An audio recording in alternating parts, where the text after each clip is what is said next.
Salut à tous, j'espère que tout se très bien. Aujourd'hui, on vient de tout simplement, comme vous le savez, c'est déjà la trêve internationale pour 2 semaines. Donc, on va faire un petit bilan du début de saison du Barça, tout simplement. Donc, juste avant de ne commencer, n'hésitez pas à vous abonner et liker. Sur ce, je dis comme d'habitude, bonne vidéo à tous. Donc, on va faire tout simplement un bilan sur ce début de saison du Barça. Est-ce qu'ils ont fait un début de saison? On va un petit peu revenir sur tout ça. Est-ce qu'ils ont fait des belles choses? Est-ce que leur victoire? On va revenir sur le style de jeu, sur pas mal de choses. Donc, on va déjà revoir mon ressenti sur ce que le Barça a changé, sur ce qui a été positif, ce qui a été négatif. On va essayer de voir les meilleurs joueurs, ceux qui m'ont le plus marqué depuis le début de saison du côté du Barça. Je sais, ça fait que un mois et demi que la compétition elle a repris, mais quand même, on voit qu'il y a quand même des joueurs qui sont un peu plus exprimés que d'autres. On va essayer de voir les 3 prochains matchs du Barça, comment les attendre, comment les voir, comment ils vont arriver tout simplement. On va faire un petit point blessé parce que vous savez que le Barça a énormément de blessés en un seul mois. Et enfin, on va un petit peu revoir mon 11 potentiel qui pourra reprendre à la reprise du Barça tout simplement. Donc voilà, si on doit revoir un petit peu mon ressenti, voilà, personnellement, j'ai vu le Barça, ils ont quand même bien joué depuis le début de saison. C'était assez compliqué les premiers matchs contre Getafe, contre les autres matchs extra Osasuna, mais personnellement si je dois retenir des matchs qui franchement m'ont plus attiré l'œil, qui ont vraiment été impressionnants, c'était contre le Betis et contre Anvers, qui ont vraiment été impressionnants. On a enfin vu le Barça à leur juste valeur, avec leur niveau réel, on va dire offensif, qui marque des buts, qui offre des choses. Franchement, ce Barça là, j'ai beaucoup aimé le style de jeu de Xavi. On va dire c'est là où il a commencé à faire un milieu à 3 avec 3 vrais milieux de terrain et 3 vrais attaquants bien sûr pour la première fois, et franchement ça en a fait les frais. On a vraiment bien joué sur ce côté là. Xavi a vraiment fait une bonne composition, on a très bien joué de ce côté là. Franchement, j'ai bien aimé, c'est là où il a placé Gavi notamment milieu de terrain. Franchement, ils sont enfin révélés par rapport à d'habitude où il le mettait ailier gauche, c'était assez compliqué, pas au niveau non plus, mais milieu de terrain on a vu qu'il est vraiment impressionnant. Franchement, très bon joueur Gavi au poste de milieu de terrain. C'est là où on l'a vu pour la première fois à son vrai poste, c'est là qu'on voit franchement il a un réel potentiel. Très bon joueur qui mouille le maillot, qui veut tout donner pour le Barça. Franchement, de ce côté là ça fait plaisir. On a aussi vu l'apport de De Jong, à quel point il est important du côté du Barça. Franchement, il va faire pas mal de choses. On a vu à quel point il est polyvalent aussi, à quel point il est bon milieu de terrain. On sait, on connaît, il est très bon à ce poste là, numéro 6, numéro 8, peu importe le poste, même défenseur central à un match il a dépanné. Franchement, il a fait l'affaire, il a fait le taf. On a vu à quel point De Jong était un joueur très très important pour le Barça. On a eu Koundé aussi qui a vraiment été excellent par rapport à l'année passée. Il jouait plus sur le poste de latéral droit, c'est assez compliqué. On a vu que c'est pas vraiment son poste, pas vraiment ses qualités d'offensif etc, mais défenseur central, franchement énorme joueur. Sans compter le dernier match qu'on a fait qui a été assez compliqué contre Grenade face à Zaragoza, mais on a vu que les autres matchs il a jamais été dribblé, il a jamais été passé, pour vous montrer à quel point Koundé était un défenseur solide, vraiment un énorme joueur. On a vu à quel point il est très important du côté du Barça aussi. Malheureusement, on doit revenir aussi sur les points négatifs, sur le fait que le Barça a un effectif réduit, c'est assez compliqué. On voit que c'est assez compliqué actuellement au Barça avec les blessés etc.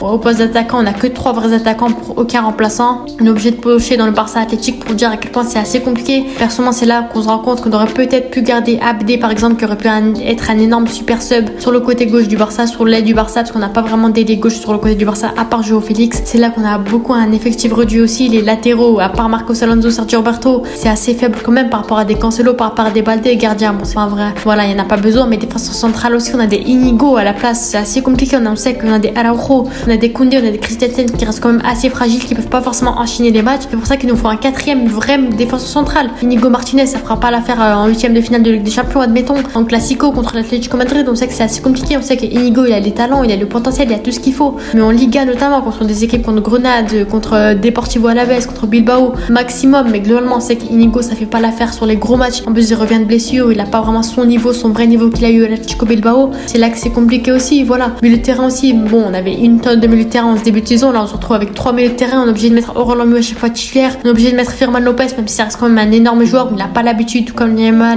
d'enchaîner les matchs au poste de milieu de terrain, donc c'est assez compliqué aussi de ce côté là. Mais voilà, c'est ça en fait qui fait que c'est assez compliqué avec un effectif réduit. On a voulu vendre pour se débarrasser de la masse salariale, mais de l'autre côté c'était assez compliqué. On gère un petit peu, c'est assez compliqué avec les blessures. On est obligé de ramener des gens du Barça athlétique comme Pau Victor etc, qui sont intéressants, hein. Franchement ça reste des bons joueurs, mais contre le Real Madrid, contre la Ligue des Champions, ça va être assez compliqué de gérer avec ça. Sinon bien sûr, si on doit retenir une statistique, le Barça reste actuellement la meilleure équipe avec le plus de taux de possession de Ligue actuellement, avec 69% de taux de possession. On voit que le Barça joue sur la possession, joue sur ces choses là. Ça fait pas forcément le fait qu'on gagne tous nos matchs, qu'on marque un maximum de buts, mais ça fait que franchement le Barça a quand même un jeu conservateur, on va dire. On l'a vu avec Xavi notamment, on voit que Xavi se contente seulement d'un 1-0 contre les petites équipes de Liga. C'est assez compliqué, c'est pas vraiment une mentalité de gagnant, ça, on va dire juste 1-0. Après il joue la défense, il fait rentrer des Orlando, il fait rentrer des Sergio Roberto. C'est ça qui est assez compliqué aussi, assez chiant on va dire aussi, hein. Franchement on va pas se cacher que le Barça il marque un but en début de match et à la fin il joue que sur la défense, il joue que sur le taux de possession, on va dire, sur le jeu conservateur du Barça tout simplement.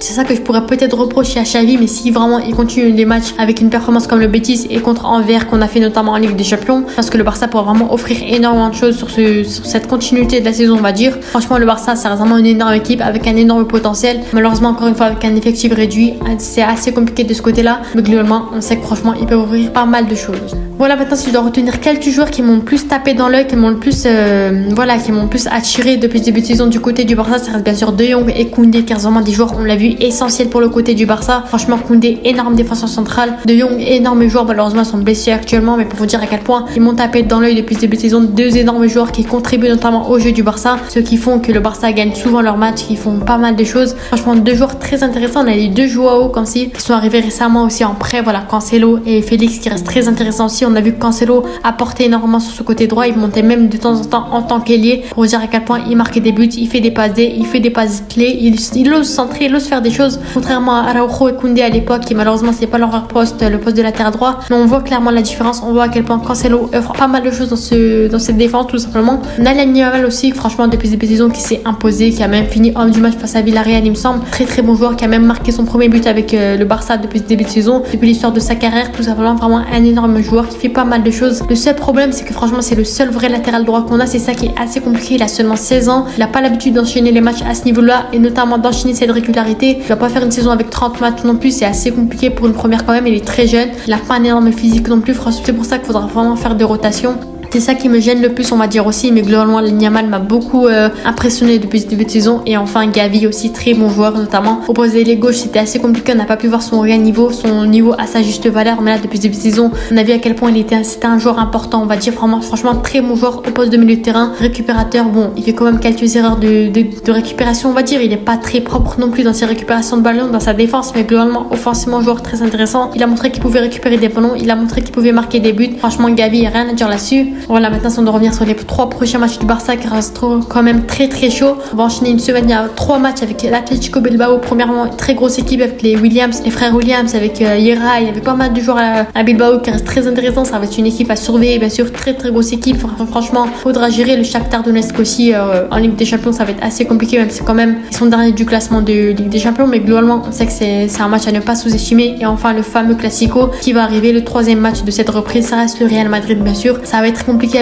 au vu de tous nos blessés etc, mais globalement je sais que le Barça pourra faire l'affaire bien sûr. Mais si on doit parler justement de ce côté-là, du côté des blessés, c'est assez compliqué. On a vu que le Barça depuis le début de saison a énormément de blessés. On est seulement au mois d'octobre, on a autant de blessés. C'est comme la saison dernière. Je sais pas s'il faut remettre la faute sur les préparateurs physiques, je sais pas s'il faut remettre la faute sur ces joueurs, des joueurs notamment qui se blessent énormément la saison passée, qui ont été blessés, mais globalement je pense qu'au bout d'un moment il faudra se poser des questions sur les préparateurs physiques, sur les préparateurs médicaux, voilà, les médecins etc. Faudra se poser des questions, comment ils préparent les joueurs, comment ils appréhendent les blessures, comment ils font en fait pour gérer les joueurs, parce que là c'est assez compliqué. On l'a vu que franchement on perd 5 joueurs du 11 titulaire, on les perd sur blessure. Voilà, on a vu qu'il y avait Pedri depuis le début de saison qui est blessé, on a De Jong, Rafinha qui est blessé aussi. Rafinha franchement on aurait pu compter sur lui parce que quand même ça reste vraiment l'un des seuls offensifs qu'on a au Barça aussi. Voilà, De Jong, joueur très très intéressant qu'on a vu depuis le début de saison, et depuis qu'il est pas là on a vu que c'était assez compliqué, on enchaîne les matchs nuls, voilà c'est assez compliqué. Lewandowski qui s'est blessé pour un mois aussi, notre seul et unique vrai buteur. Voilà, j'espère que Victor Roque va très bientôt arriver. Et enfin Koundé qui s'est blessé récemment au dernier match. Voilà, je suis aussi dégoûtée aussi parce qu'on sait que Koundé c'est un joueur très très intéressant. Tous les joueurs que je vous ai dit ils font partie du 11 titulaire du Barça pour dire à quel point on n'est jamais tranquille on va dire. La saison passée c'était la même chose, les mêmes joueurs blessés, 3-4 joueurs blessés avec Christensen en plus, mais cette saison 5 joueurs blessés plus Gavi qui a eu une gêne apparemment, Yamal qui a eu aussi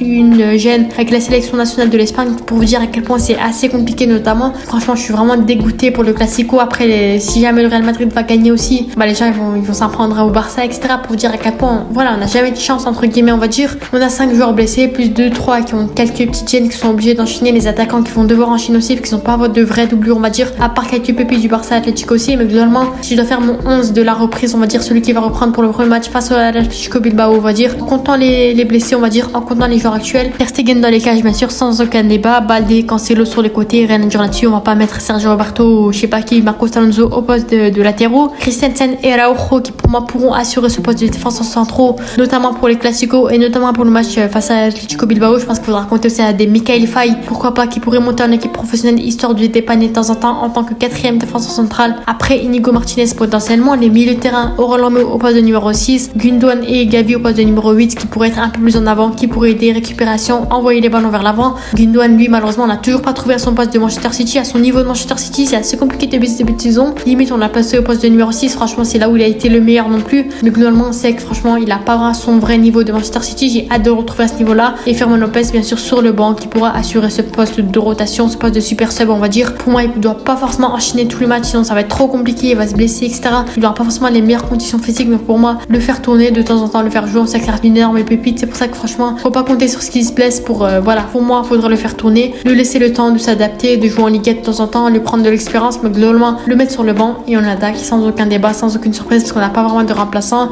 Félix sur le côté gauche, Lamine sur le côté droit et Ferran en pointe. Ferran Torres, on sait que franchement ça reste un énorme joueur qui nous a sauvé pas mal de fois, mais pour moi Ferran Torres c'est pas vraiment un joueur qu'on doit mettre titulaire comme Lewandowski etc. Pour moi ça reste plus un super sub. On a vu qu'en super sub il était beaucoup mieux, il marque des buts, il rentre dans son match, franchement un énorme joueur. Mais on a vu les nombreuses fois, les 2-3 fois où il a été titulaire, c'était assez compliqué, il marque pas de but, il est quasiment transparent devant la cage, c'est assez compliqué pour lui de s'imposer au poste de titulaire tout simplement. Donc franchement Ferran Torres malheureusement là on n'a pas le choix certes parce qu'on n'a pas Lewandowski, mais globalement au poste de super sub il reste beaucoup mieux qu'au poste de titulaire. Donnez vos avis en commentaire sur Ferran Torres, mais pour moi je le vois comme ça aussi, Joao Félix sur le côté gauche qui franchement commence à s'adapter avec le Barça, commence à s'adapter sur ce côté gauche aussi parce qu'on sait que son vrai poste ça reste pas ailier gauche non plus, mais vraiment pour le moment on va tuer le taf. Et Lamine Yamal, il y a rien à dire là-dessus, vraiment très bon joueur aussi. Donc voilà, c'était mon bilan du Barça depuis le début de saison. Donnez vos avis en commentaire. Globalement le Barça actuellement il me semble qu'ils sont 3e de Liga, j'espère qu'ils vont pouvoir remonter. On a un Girona qui est vraiment très bon depuis le début de saison aussi, qui est 2e de Liga il me semble. Donc voilà, sur ce n'hésitez pas à me donner vos avis en commentaire,